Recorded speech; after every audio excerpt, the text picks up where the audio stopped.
Olá, acadêmicos! Olá, acadêmicas! Estamos iniciando mais um ResearchCast, o ResearchCast de número 29, super especial, que hoje a gente vai falar sobre teses e oportunidades de patente, e eu convidei para falar sobre esse assunto a maior especialista que eu conheço em patentes e pesquisa científica, neste momento no Brasil, querida Paula Menezes, do canal Seja PhD. Paula, querida, seja bem-vinda ao nosso ResearchCast. Muito obrigada por ter aceito este convite. Eu que agradeço, Amaya. Mas olá, pessoal. Para mim é uma honra muito grande. Fiquei extremamente feliz com o convite. A Amália é uma querida e eu estava falando para ela anteriormente que eu adoro podcasts. Então, vai ser uma conversa muito legal, com certeza. Ah, com certeza, porque assim, gente, a Paula, deixa eu falar o currículo. Olha o currículo da menina, né? Ela tem carinha de menina, mas currículo de mulherzona. Olha só. Farmacêutica, professora, mestre e doutora em Ciências da Saúde, com doutorado sanduíche na Oregon Health and Science University, nos Estados Unidos. Teve a sua tese eleita a melhor tese do Brasil em 2020 na área de Medicina 1 pelo Prêmio CAPES de Teses, que, por sinal, a gente gravou um vídeo falando sobre esse prêmio, então depois vou deixar o linkzinho aqui na descrição para você assistir depois esse vídeo, ficou bem legal. Mais de 50 artigos publicados em revistas científicas internacionais de impacto importante na área da farmácia, além de ser inventora de mais de 20 patentes, junto ao Instituto Nacional de Propriedade Intelectual, não, Industrial, o INPE. A gente fica no intelectual e no pesquisa, aí vê o P e o I ali já sai dando, né?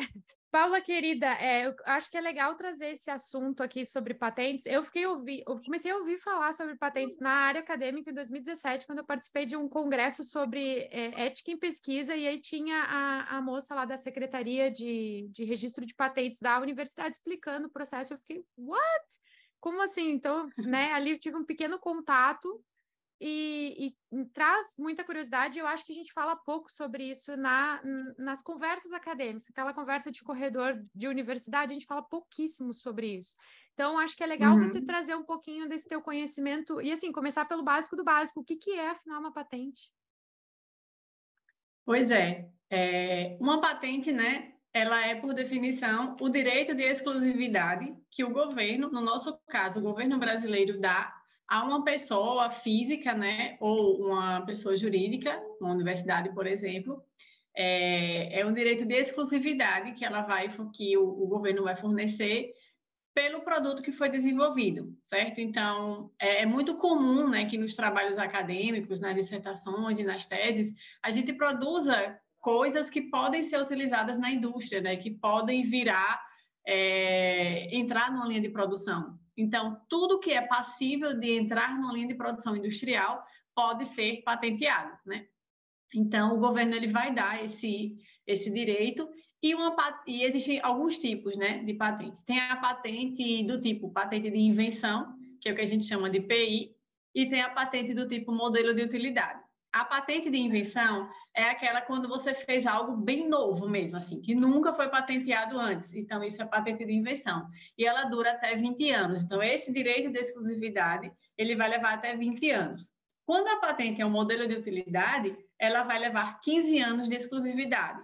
O que seria a patente de MU, né? De modelo de utilidade? É aquela patente que ela foi uma modificação de algo que já foi patenteado. A função é a mesma. Por exemplo, lembra daquele celular Nokia tijolão?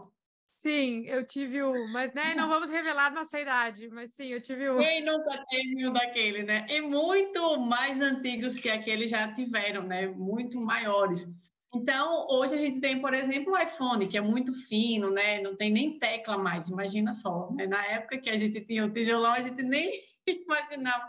Quando a gente foi pegar o celular desse tecla, a gente tinha resistência para comprar, porque achava que não ia saber mexer. Exatamente, tinha todo um por Pelo trás menos foi ali, assim. né? Então, os celulares, eles entram muito nessa questão, né? De não ter, de assim, apesar da função ser a mesma, ligar e tal, mas muita coisa é incorporado, né? Então, isso pode entrar como modelo de utilidade, por exemplo. A depender, né, dessa questão, em questão de telefonia, às vezes novas patentes de invenção surgem, porque realmente a tecnologia ela avançou demais, então não é só a função, tem muita coisa agregada ali, né? Mas para a gente pegar um exemplo mais simples ainda de modelo de utilidade, por exemplo, uma mesa. A gente tem uma mesa, tá? A mesa, né? 4 pés, uma tábua lá em cima, basicamente, E se a gente for, e isso já existiu a patente, né, de uma mesa, e alguém já patenteou isso na vida. Então, se eu pego uma mesa e faço um dispositivo para que ela fique, por exemplo, reclinável, né, para que eu possa deixá-la em diferentes ângulos, subir, descer, reclinar um pouco, se isso ainda não existir, isso pode ser um modelo de utilidade. Por quê? Porque você não alterou a função, né, da mesa, ela continua sendo uma mesa, mas você mudou a forma, né? Você mudou essa disposição dela. Então, isso seria uma patente de modelo de utilidade, por isso que ela dura 15 anos. E sim, eu concordo muito quando você fala que a gente não ouve falar muito sobre isso, né? Eu tive a sorte de estar imersa em um grupo que estava despertando para isso. Então, quando eu comecei, né, ali no segundo período da graduação, que eu fui fazendo iniciação científica, o grupo onde eu fui fazer parte já estava começando. Eu lembro que o meu orientador falava da primeira patente que era para ser escrita ali do laboratório, né? Então, era uma colega minha que estava escrevendo essa patente, que era de um projeto que ele tem até hoje. E aí eu fui aprendendo, né?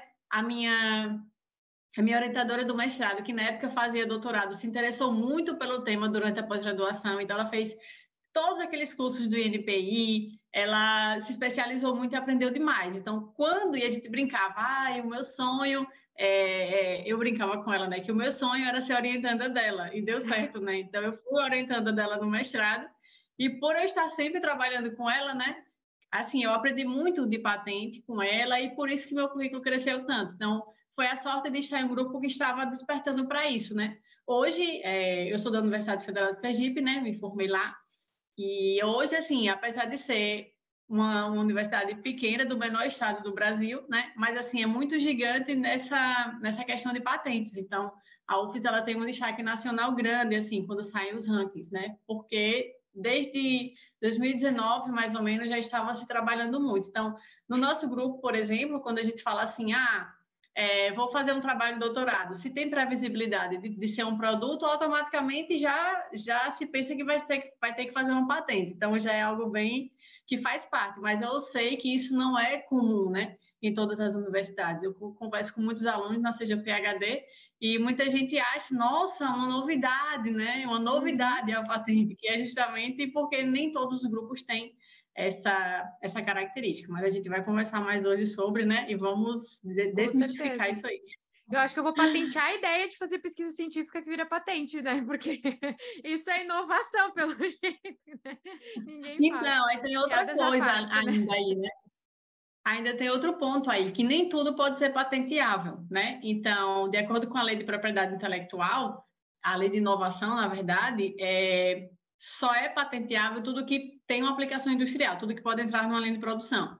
Então, uma ideia por si só, ela não pode ser uma patente. É tanto que no documento, você tem que mostrar no documento da patente, quando você vai solicitar, você tem que mostrar minimamente, né, experimentalmente, como que aquilo foi desenvolvido, como que aquilo funciona. Você não pode simplesmente ter a ideia e escrever a patente, entendeu? Uhum.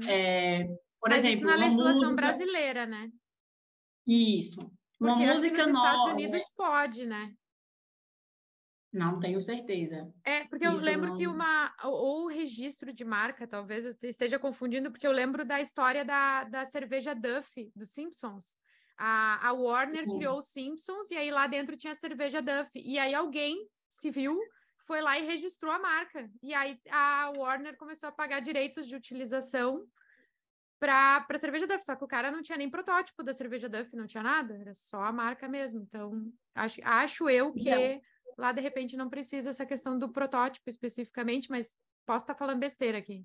Estou me metendo. Mas eu acho que precisa, viu? Acho que sim. E sim, aí é uma questão de marca. Por exemplo, na Seja PhD eu registrei a marca, né? Uhum. Porque, assim, foi bem engraçado. Eu já tinha um plano, né? De registrar. Só que aí colocava na agenda 1000 coisas para fazer, nunca dava certo. Aí teve um dia que eu vi um site de finanças que chamava Seja PhD. Tipo, o nome não tinha nada a ver com o site. Eu até olhei bem direitinho, porque eu disse, nossa, não tem nada a ver esse nome. Mas eu olhei, aí eu, caramba, se eu não registrar minha marca logo, vai que essa pessoa registre, né? E eu já tinha um nome, porque muitas vezes, principalmente a gente que trabalha online, a gente se preocupa mais com o domínio, né? De ter o domínio do site e tal. E não nem tanto com o registro da marca. Então, esse é outro ponto, né, também dessa questão de inovação.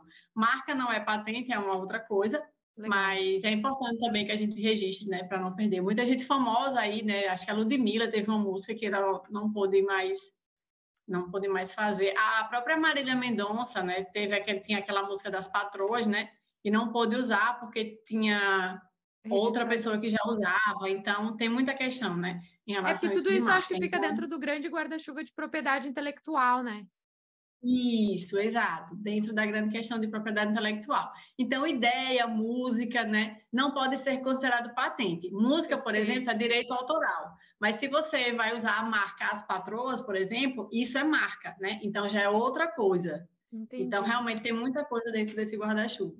Nossa, que legal. E assim, a tua tese deu origem a uma patente, né? Eu queria saber que, assim, conta para nós como é que foi esse processo, até se quiser falar um pouquinho sobre a tua tese, que a gente conversou, e eu achei o máximo no outro vídeo, foi um ano atrás, né? Por sinal, o tempo Sim. voa correndo, mas explica aí um pouquinho de onde é que surgiu essa ideia e como é que isso virou uma patente. Então, pegando ainda o gancho ali da minha graduação, né? Então, desde aquela época eu já pensava, isso é uma característica minha e acho que de time essa também, né? Nesse ambiente eu sempre quis trabalhar com coisa nova, assim, que não existia ainda. Então, sempre gostei de trabalhar com produto, por ser farmacêutica e estar em um grupo de desenvolvimento de medicamentos, né? Então, tem tudo a Mais ver óbvio. essa questão da novidade, da inovação, né? E da vontade de não fazer mais do mesmo, até porque a pesquisa científica também é muito sobre isso, né, de não fazer mais do mesmo. Então, por isso que muitas pesquisas podem sim virar patentes. Durante a graduação eu já trabalhava bastante com um tipo de desenvolvimento de medicamento em específico, mas eu estava cansada para o mestrado. Eu queria continuar, né, trabalhando com medicamentos, mas assim, outras linhas, né, de medicamentos. Queria começar a trabalhar com nanotecnologia e tal. Então, no mestrado, eu ainda trabalhei com aquela parte de complexos de inclusão que eu trabalhava na graduação, e só para a galera entender, né, o que seria um complexo de inclusão, de uma forma mais simples. Imagine um copo, né? Um copo tem a cavidade interna, né, e tem a cavidade externa. Então, normalmente algumas moléculas, como por exemplo, óleos essenciais, que estão na moda agora, né, de aromaterapia. Então, a gente sabe desde sempre que óleo não se mistura em água, não é isso? Até onde eu sei, sim. Pelo menos foi o que eu aprendi lá, na química, não? Ainda bem que você disse até onde você sabe. Porque os farmacêuticos já descobriram que dá para misturar óleo em água. Como? Através do que a gente chama de carreadores, né? Que são veículos que vão levar essas moléculas de óleo para o organismo. Porque imagine, nosso organismo é feito puramente de água, né?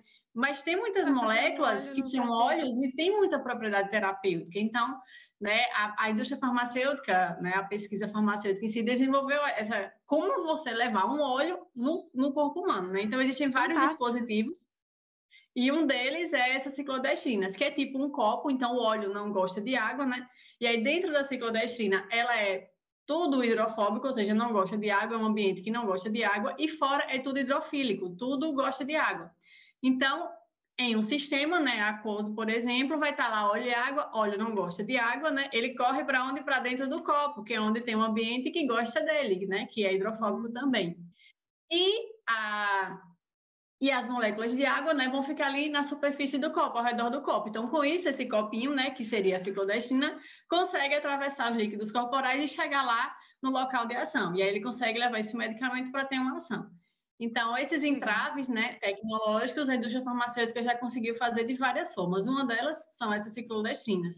Daí tem lipossoma, tem nanopartícula, e eu trabalhei especificamente com as clandestinas na graduação inteira. Então, boa parte do meu portfólio de patentes veio desse tipo de tecnologia, né? Trabalhando com produto natural e as ciclodestrinas e testando isso em diversos modelos animais, inflamatório, de dor, desenvolvendo vários tipos de medicamentos nesse sentido. E aí, no doutorado, eu queria trabalhar com algo bem diferente, né? Então, no mestrado, eu ainda trabalhei com esse sistema. Inclusive, a minha patente do mestrado, ela foi concedida no ano passado, então ela levou 6 anos, né? Outro ponto que é importante a gente conversar O também. tempo, Aqui no né? Brasil, uma patente para ser concedida, ela demora muito, né? Em torno de 7 a 10 anos.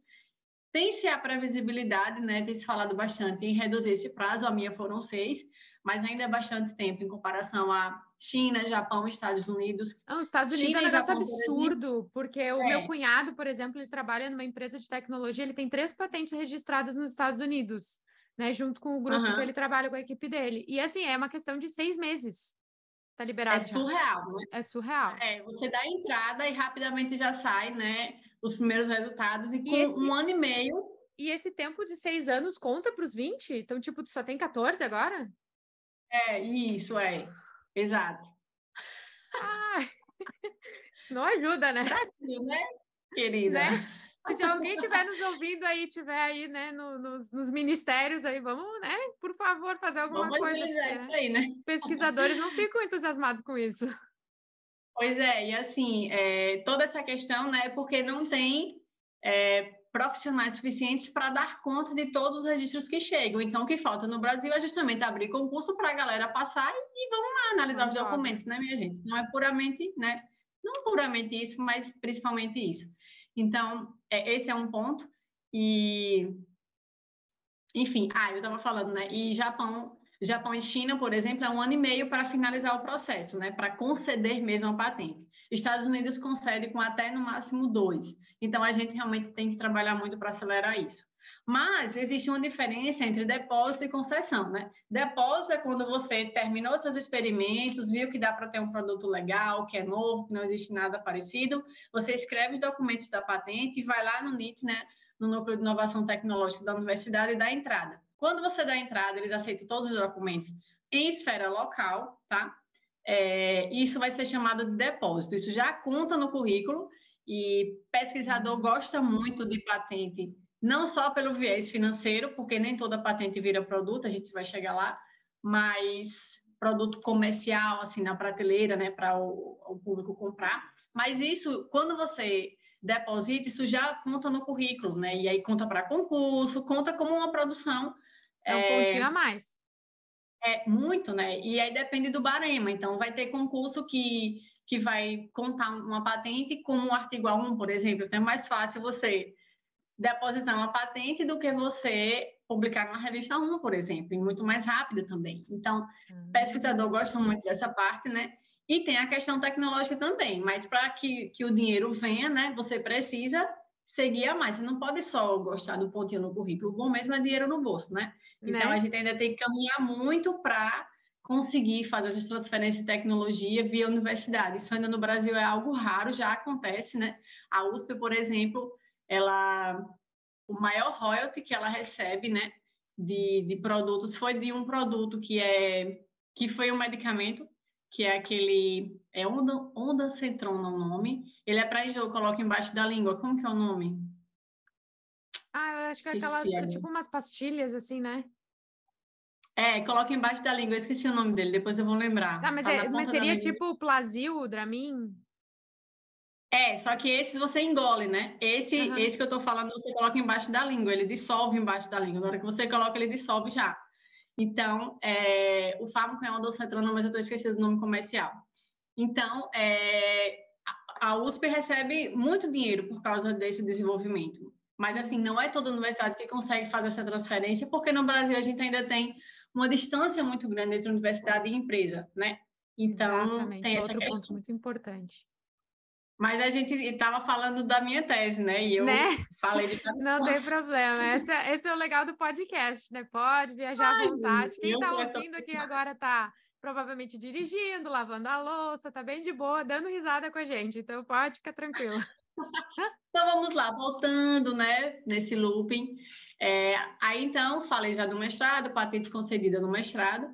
E aí lá no doutorado eu queria trabalhar com algo totalmente diferente, né? Queria trabalhar com outros veículos que não fosse a ciclodestrina. Então fui trabalhar com nanopartícula, que também levam moléculas tanto aquosas quanto oleosas dentro do organismo.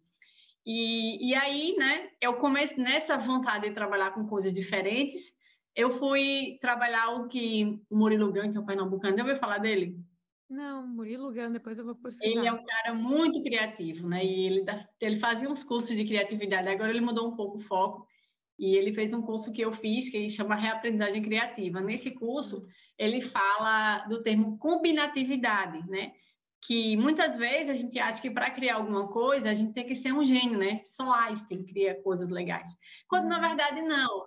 Muito mais do que precisar ser genial é a gente olhar para as coisas combinar. Então, quando a gente combina coisas diferentes, a gente consegue também gerar coisas novas, né? E para isso você não precisa ser um gênio. Para isso você precisa ler artigo científico. E basicamente artigo científico de revisão, que alguém já fez o trabalho todo para você e lá no final disse assim, ó, futuros trabalhos precisam fazer tal coisa. Aí você pega umas 3 revisões com essas frases e gera uma coisa nova para você. Então foi basicamente isso que eu fiz, né? Na minha tese. Então, no final do mestrado, não com a maturidade que eu tenho hoje, né? Mas foi isso que eu fiz. No final do mestrado, eu estava fazendo uma revisão sistemática sobre as benditas das ciclodestinas que eu trabalhava até então. E eu achei um artigo muito legal, eram só 2 artigos na época que falava disso, que era colocando produtos, né, em meias compressivas. Esses produtos eram impregnados de ciclodestrinas, mas isso já tinha, apesar de pouco, né, isso em 2014, e eu ficava pensando, mas que doideira colocar medicamento em pano, quem nunca viu uma coisa dessa? Mas achei legal, né? Já não queria trabalhar com a ciclodestrina, porque eu achei que eu já sabia um pouquinho sobre elas, queria, né, aprender algo novo. E aí, o problema de saúde que aquele artigo trazia era a insuficiência venosa, que são aquelas veias, né? Varizes, aquelas veias que nossas mães chamam assim, minhas veias estão quebradas, né? Que são aquelas veias fininhas que a gente vê na perna, são as telangiectasias. Então, existe esse problema de saúde, né? No mundo inteiro, principalmente no mundo ocidental. Muita gente, principalmente mulheres, tem problema de circulação. E aí tinha essa tecnologia que colocava, né, produtos naturais em ciclodestinas e ciclodestinas em tecidos. E a gente sabe que o principal tratamento para varizes é meia compressiva, né? Aquelas meias que todo mundo usa. Todo mundo tem esse problema, né? Então, eu pensei, mas como eu já tenho trabalhado bastante com a ciclodestina, eu pensei, caramba, mas esse não é o melhor sistema, porque a ciclodestina ele não libera muito bem na pele, né? Porque ele é aquele copinho, é meio grande, entendeu? Então, ele não é muito bom. E eu já queria trabalhar com as nano, que são muito melhores, né? As nano são pequenininhas, então elas têm uma facilidade muito maior de penetrar nas camadas da pele, então seria muito mais eficiente. Aí eu comecei a botar o tico e o teco para funcionar, né? Então eu juntei algo que não existia, né? Eu trabalhei com o mesmo problema de saúde, que era algo também muito comum aqui no hospital universitário e no Brasil, no mundo inteiro, e só mudei o sistema, mudei o medicamento, então fui pesquisar qual era um medicamento legal, e aí fiz esse sistema, né? Colocando um produto natural dentro de nanopartícula, essa nanopartícula na meia, e fui testar isso em pacientes, tá? Então, essa foi a minha tecnologia, usando nada mais, nada menos do que a técnica da combinatividade. Fui olhando nos artigos que era que já tinha, né? E aí juntei com algo que eu achava que era mais eficiente, e de fato foi. Então, aquilo que parecia uma ideia louca em 2014, em 2019 me levou ao Prêmio CAPES de Tese, né? E o Prêmio CAPES de Tese, como a gente já conversou no outro vídeo, ele não vem só de um trabalho legal, né? Então, é um conjunto de fatores, né? Teve a questão da inovação, teve a questão da patente, teve a questão do artigo, do desenvolvimento desse produto já ter sido publicado em uma revista 1, né? Tudo isso vai contando. A questão da qualidade na escrita, que a tese estava muito bem escrita. Teve a questão de eu ter ido fazer doutorado de sanduíche nos Estados Unidos. Lá eu já trabalhei com outra tecnologia, que foi impressora 3D, célula-tronco. Trabalhei com aquele RNA mensageiro da Moderna, que inclusive hoje está nas vacinas. E tudo isso foi... o que a gente fez lá foi basicamente montar uma estrutura básica com célula, né, impressa, em impressora 3D, para estudar como que essa doença poderia se desenvolver. Então, o Prêmio CAPES de Tese, ele veio, né, de tudo isso, esse conjunto de inovações, que são um pouco diferentes, mas elas não são indissociáveis, né? Elas se complementam. Então, ele acabou vindo disso. Então, eu fiz o desenvolvimento desse produto, eu fiz na URGS, em Porto Alegre, porque lá em 2014 a gente não sabia fazer aqui, eu não sabia trabalhar com nano, então eu fui trabalhar com a professora Silvia Guterres, que é o maior nome de nanotecnologia no Brasil. Eu cheguei lá, falei a ideia para ela lá, guria, mas aqui a gente sabe fazer, venha para cá. Eu arrumei minha malinha, passagem de ida sem volta, fiquei lá de domingo a domingo fazendo, e quando voltei, né, para Aracaju, a primeira coisa foi escrever a patente. Por quê? Porque a patente você não pode estar apresentando resultado em congresso, essas coisas de divulgação, porque ele é algo sigiloso, né? Então, o primeiro passo que quem vai fazer uma patente deve dar é desenvolver seu produto, ficar caladinho, escrever a patente e começar o depósito, né? Por quê? Porque existe uma coisa chamada período de graça, e aqui é onde os pesquisadores se perdem, porque o pesquisador adora fazer o experimento e no primeiro congresso já mandar, né? porque tem que levar no Congresso E às e vezes tal. até é pressão do próprio orientador ou orientadora, né? Tem que publicar, tem que publicar. Eu vejo muito isso do Exatamente. tipo, vai participar. Aconteceu comigo na minha tese de doutorado, porque a gente está submetendo os artigos para revistas internacionais e o ineditismo. E aí todo mundo Isso. publica em congresso, né? Vai sair. Publica em congresso. Não, mas peraí só um pouquinho. Se eu publicar em congresso, eu perdi minha chance de publicar em um artigo internacional, porque já foi publicado. Então, segura a onda, espera um pouquinho, depois vai. Né? E eu acho que isso daí tem total sentido também, com essa cultura de publica, o pessoal não se dá conta que teria que ficar quietinho para poder fazer patente. Nossa, isso eu não fazia ideia. E aí para pesquisador, né, tem uma brecha importante, que é assim, nem tudo está perdido. Tem uma coisa chamada período de graça, que é o período de 1 ano em que, se você mandou o resumo no Congresso, tá?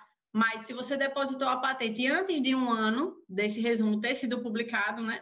Então você ainda pode submeter a patente. O que não pode é, depois de 1 ano, você ir dar entrada na patente, porque eles consideram que isso já é informação de domínio público, entendeu? Então, se você já mandou um resumo no Congresso, corre que ainda dá tempo, né? Se ainda não tem 1 ano, dá a entrada lá e vai dar certo. Então, eu já tinha apresentado uma parte, mas era a parte só de desenvolvimento, era basicamente, eu tinha otimizado como que eu ia analisar aquele medicamento no equipamento. Então, era uma parte bem inicial, assim, naquele resumo eu nem falava ainda de nada de meia, de nada, era só de procedimento de equipamento mesmo. Então, aquilo não interferiu em nada na patente, e até hoje ela está tramitando, né? Então, eles fazem o exame. Então, eu dei entrada nela em 2015, 2016. Em 2017 saiu a aprovação do depósito. E esse ano, em 2022, eles já me mandaram um documento, porque eles fazem um acompanhamento para saber se a gente ainda tem interesse de manter a patente. Isso já tinha acontecido com aquela 5 minha anos lá do depois, mestrado.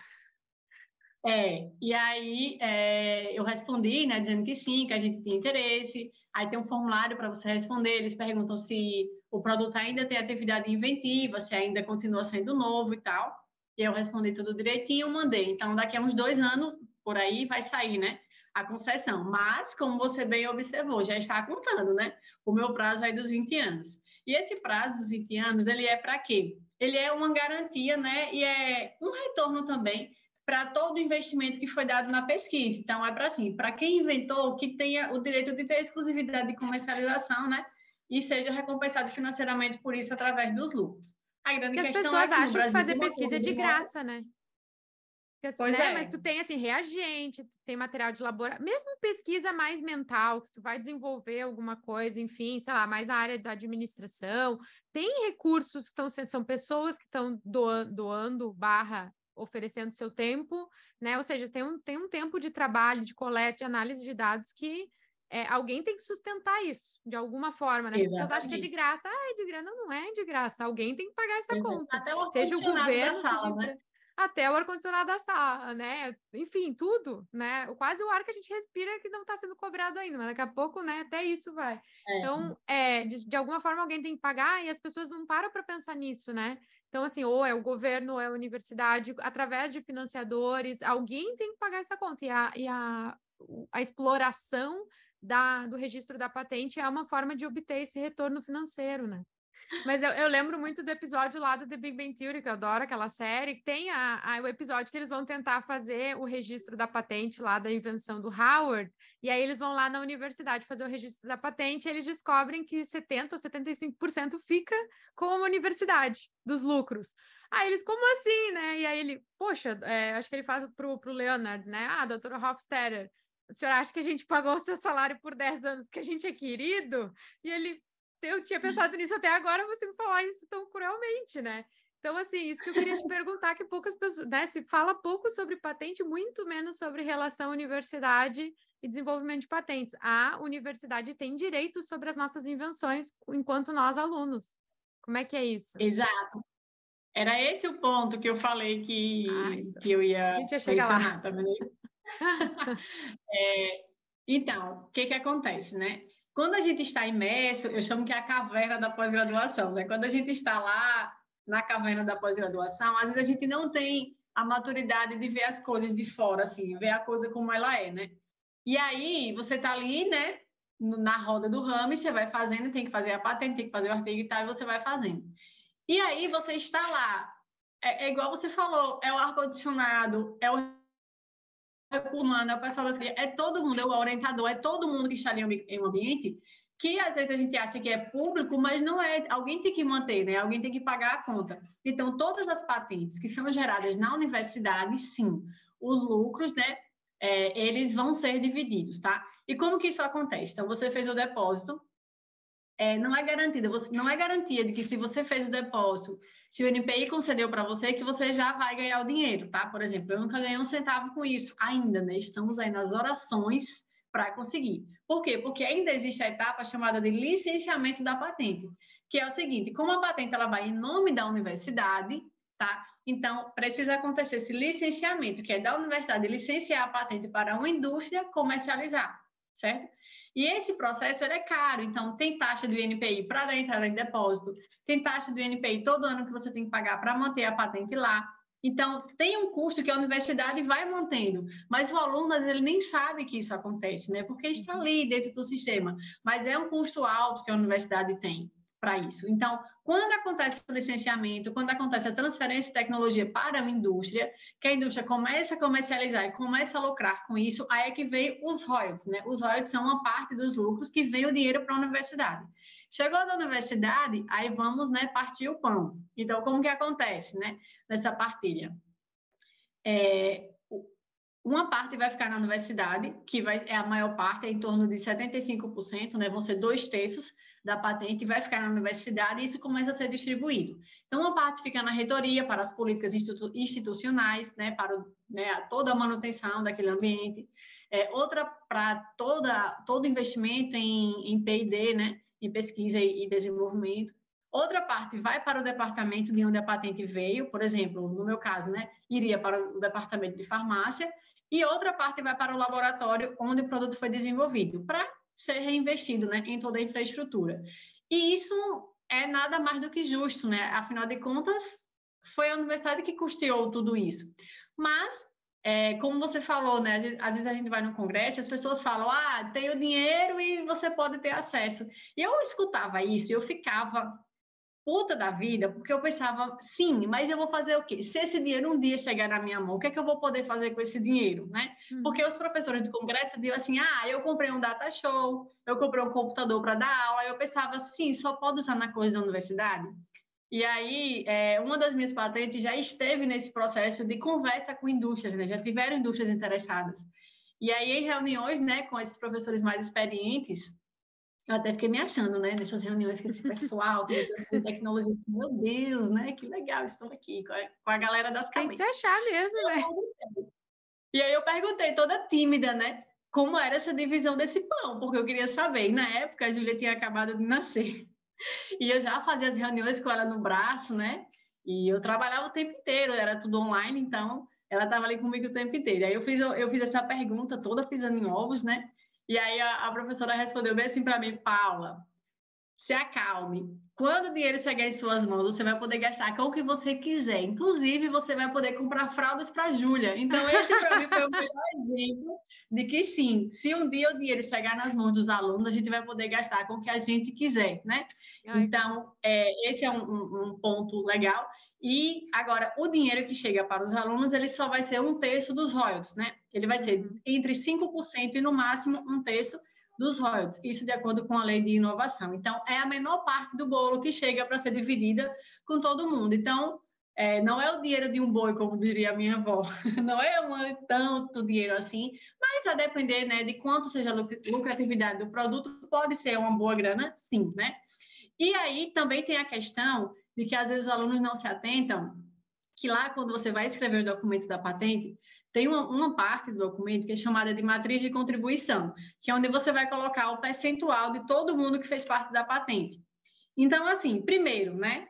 É igual nome em artigo. Tem revista que não deixa você colocar uma galera, né? Você tem restrição. Na patente, quanto mais pessoas você coloca, é mais gente para dividir o bolo. Então, assim, não coloque quem não fez nada, né? Coloque quem estava ali com você fazendo, porque isso é o justo. Isso é o justo em artigos também, né? Mesmo Com que a gente certeza. saiba que, às vezes, né? Vai nome aí de gente meio que, né? Não, eu acho que até aqui é mais sério, porque é que nem aquela coisa de trabalho em grupo na faculdade, né? Ah, coloca o nome do fulano, ele vai levar nota igual, mas deixa, ele não fez nada. Não, nesse caso aqui a gente tá falando de dinheiro, né, gente? Não, né? Vai Exatamente, dar o dinheiro pra exatamente. galera lá que não fez nada, não faz sentido nenhum. Dói no bolso, né? E assim, sejam também críticos, né, quem for fazer, né, essas patentes, em reconhecer o quanto você trabalhou. Então, nas minhas primeiras patentes, eu não tinha essa visão. Então, você vai olhar lá na matriz de contribuição, tinha lá que eu tinha direito a 5%, mas a gente vai amadurecendo, né? E aí, na minha patente de doutorado, eu já me liguei, eu disse, não, se isso aqui um dia, né, for licenciado, eu que me rebolei para fazer isso aqui. Claro que teve toda uma equipe, mas, pô, né? Vamos dar César o que é de César. Então, eu já coloquei lá meu percentual equiparado com os professores, porque antes o que era comum, o professor pegava a maior parte do bolo, né?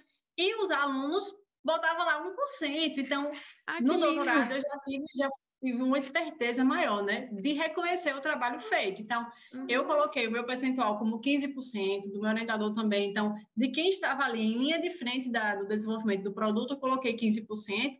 Né? Quem foi trabalhando de forma mais secundária, eu fui colocando 10, 5, né? Então, respeitando mesmo o quanto as pessoas arregaçaram as mangas ali, porque não é justo você colocar 20, 30%, por exemplo, para os orientadores e você fica lá com 1%, né? Não, Então, eu não é acho que nem um isso pouco também justo não é mesmo. justo. Com certeza. Até Então, eu porque, acho assim, tudo que bem que esse... os orientadores, eles seguram a nossa mão no dia da banca. Mas no teu caso, por exemplo, Sim, que é intervenção medicamentosa, ele não vai só segurar tua mão na banca, ele vai segurar a onda se der uma M bem grande nos experimentos, né? Imagina se uma pessoa exato. tem uma alergia, um problema sério nos testes, tipo, é uma responsabilidade muito grande. Então, eu até entendo a participação igual, né? Deixar bem claro que a Igual, é. participação, a responsabilidade igual, Igual, dividindo a mesma responsabilidade com você. Agora, aquela galera que tá lá atrás no laboratório, que, né, tá lá no ar-condicionado só mexendo em pipeta, assim, e não tá lá na frente do paciente xingando que deu alergia, aí eu acho que, né, vale a pena mesmo colocar uma porcentagem, acho justo colocar uma porcentagem menor. Então, e nesse caso, você falou uma coisa que me lembrou algo que acontecia comigo, eu sei que acontece com todo mundo, né? Nessa época do ensaio clínico mesmo, lá com os pacientes, eu não dormia direito, eu tinha muito distúrbio do sono, eu acordava o tempo inteiro com medo deles terem alergia, eu sonhava que eles tinham alergia. Então, assim, eu sonhava com coisas que eu tinha que fazer para que não acontecesse algo de errado, entendeu? Por exemplo, eu tinha que fazer uma bulazinha para explicar como que eles usavam a meia. Porque se eu só falasse, eles poderiam não entender. Então, tudo isso eu sonhava, eu acordava, anotava, eu implementava. Então, a bula lá do meu saquinho era bem organizada. Então, tinha um saquinho com a meia, com o medicamento, tinha uma bulazinha explicando com desenho, passo a passo. Então, tudo isso era coisa que eu ficava, né, martelando ali o tempo inteiro no meu modo difuso, né, que a gente aprende no modo focado enquanto a gente está ali, né, focado estudando no modo difuso, que é quando a gente está descansando, fazendo outras coisas, mas o pensamento ele está ali em segundo plano, né? Então, é nesse Uhum. momento que a gente sonha. Muitas ideias vêm daí também. Então, realmente, né, é muito trabalhoso, assim. Então, para o aluno que está de frente, né, ali na execução do trabalho, eu acho super justo que tenha essa divisão equiparada com os orientadores e que faça isso de forma justa, né, divida de forma justa com todo mundo que ajudou. Mas com certeza, nossa, coitada, imagina, tomara que venha dinheiro de uma vez para poder compensar pelo menos o tratamento para ter uma boa noite de sono, né? Porque né, senão a gente fica só no preju, né? Senão não tem como isso. Nossa, que Graças a Deus, doideira. agora eu já durmo bem. Ah, então, coisa boa. E aí, assim, ó, como é que funciona depois que a patente é aprovada para correr? A gente tem que correr atrás para vender essa tecnologia. Você falou ali de contato com algumas indústrias, né? Como é que funciona um pouco isso? Então, como eu falei no começo, né, eu tinha falado que uma patente ela pode ser de uma pessoa física, né, ou de uma pessoa jurídica, que no caso é a universidade. Quem faz a pesquisa dentro da universidade, né, o nome da patente vai sair, a titularidade é em nome da universidade, vai ser tudo assim. Mas digamos que você terminou seu doutorado, né, e você inventou uma coisa depois separado, você pode também, como pessoa física, seguir o processo, né? E aí, quando via universidade, né, existem os NITs, né, os Núcleos de Inovação Tecnológica, que vão resolver tudo para você. Eles vão dar uma entrada no NPI, eles vão resolver a questão financeira com a universidade, eles vão resolver tudo ali, tá? E eles também vão criar um portfólio de patentes e vão começar a apresentar isso para as indústrias, certo? Então, eles fazem meio que essa propaganda, igual representante de medicamento, eles não vão lá na sala do médico, né? Quando a gente está esperando, que a gente está morrendo de raiva. Então, Agora você até que quer que passe, né? Quando começar a vender teu medicamento. Não, por favor, faça quando for a minha questão vez, de entrar. você deixa de passar, por favor. Então, nesse caso, o NIT ele faz esse papel, né, de ir apresentando. Mas algumas indústrias já têm, né, por exemplo, USP, URGS, que já são universidades que já transferiram tecnologia, por exemplo, tem um protetor solar que é muito usado aí no Sul, que é o... Hoje está, eu estou esquecendo o nome das coisas, gente. Que ele é mais usado em pele branca, que foi até da minha professora. Ele é de Ai, marca como que é o nome? comercial? É da Biolab. Sandal? Não, Panvel? é de Nanoprot, é de nanotecnologia. Tá.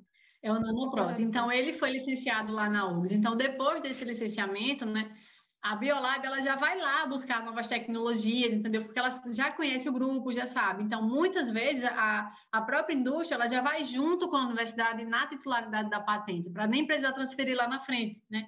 Então, isso já existe nesses centros que são mais... que já são mais acostumados, né, a fazer esse processo. É o caso da USP, a URGS e outras também, tá? Mas, ainda assim, aí na URGS também, eles ainda fazem esse papel, né? De pegar o portfólio e ir apresentando, mandando e-mail para as indústrias. Eles têm uma coisa chamada vitrine tecnológica, que eles colocam lá no site, né? Quais são as tecnologias que foram patenteadas, em qual estágio está, né? E uma linguagem bem simples para que as indústrias tenham acesso a isso, né? E se interessem. E, enfim, então tem todo esse papel, né, que de propaganda mesmo que as universidades vão fazendo. Tem nos congressos, né, desde que eu estava na graduação que eu ia nos congressos, já tinha muito congresso de inovação com esse intuito de chamar pesquisadores e pessoal da indústria para palestrar, para estar ali no networking, né, para se aproximar, né, mas não é tão simples assim. Por exemplo, no meu produto, né, eu tive contato com uma indústria multinacional, a das meias, né, e ela, que foi até a Sigvares, a gente ofereceu, né, para eles participarem junto com a gente na titularidade, mas eles preferiam ver o ensaio clínico rodar, né, para ver, né, depois como que ia ser. E aí, eles fizeram doação, na verdade, né, das mesas, eles participaram com doação. Eu tinha reuniões periódicas com eles para mostrar o andamento do trabalho, então a gente tinha já essa proximidade, então foi bem legal. Tanto a característica da pesquisa que foi translacional, né, que foi da bancada até chegar no paciente, quanto ter essa aproximação com a indústria. Então, tem esse ponto também, que é importante que os alunos também pensem nisso, né? Pense que, ó, eu vou desenvolver esse produto, mas ele tem que ter um apelo comercial.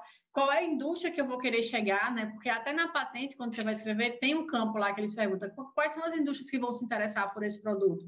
Então, é importante que você já tenha isso em mente, que já tente contatos, né? Então, eu também não conhecia ninguém, mas fui lá na médica, e aí a médica conhecia o representante, e aí o representante conseguiu o contato até que veio alguém lá da indústria, né, conversar diretamente com a gente. Então, as coisas acontecem, é só buscar, né? Então, é mais ou menos esse o processo.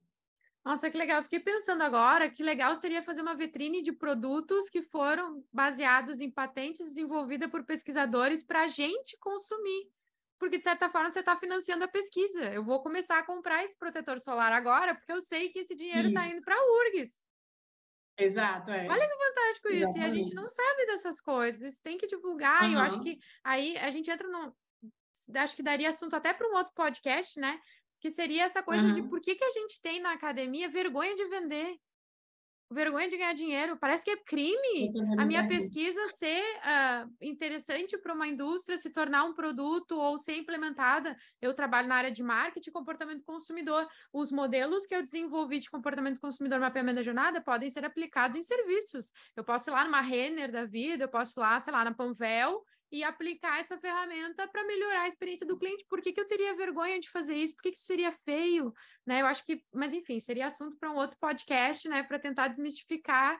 E isso eu acho que a gente tem que sim colaborar com as empresas, todo mundo ganha, né? Nós em financiamento de pesquisa, em apoio, suporte, eles fazendo o trabalho deles, empregando pessoas, pagando impostos, porque afinal as universidades públicas, elas são financiadas pelos impostos que são recolhidos pelas grandes indústrias, pelas grandes empresas também, de certa forma. E as Exato. particulares também têm essa questão a PUC, por exemplo, também teria essa questão de receber royalties de patentes que se autofinancia, Sim, né?